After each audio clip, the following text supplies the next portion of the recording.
இதுவரை ஒரு காங்கிரஸு கூட வாரிய தலைவர் வழங்கப்படவில்லை. பீட்டர் அல்ஃபோன்ஸ் கொடுத்தாங்கங்குவாங்க. பீட்டர் அல்ஃபோன்ஸ் காங்கிரஸ்காரன் யார் சொன்னா? அவர் முழுமையாக திமுககாரர். இல்லை, பல காங்கிரஸ்காரர்கள் இன்னைக்கு முழுமையாக திமுககாரர் தான் இருக்காங்க.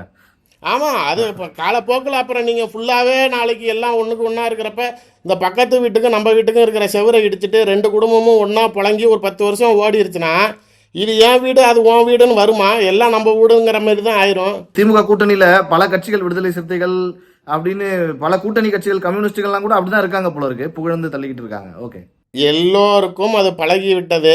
காங்கிரஸை பொறுத்த வரைக்கும் அவர்கள் மீண்டும் தமிழ்நாட்டை ஆள வேண்டும்னு நினைக்கிறாங்க.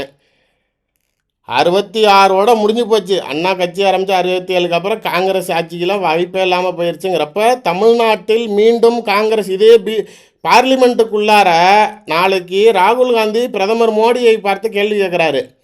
நாளைக்கு நீ மற்ற ஸ்டேட்டில் கால் ஊன்றதுனா ரைட்டு, சாவர வரைக்கும் உன்னால் கடைசி நிமிஷம் வரைக்கும் உன்னால் தமிழ்நாட்டை ரூல் பண்ண முடியாதுங்கிறாரு.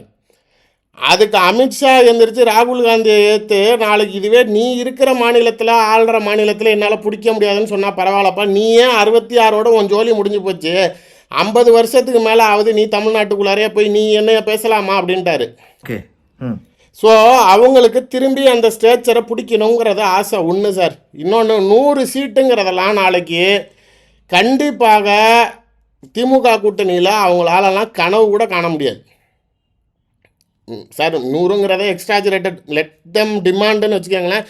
பட் ஐ கேரண்டிலி அஷ்யூர் 60 சீட்டுக்கு மேலே காங்கிரஸுக்கு கொடுப்பாங்க.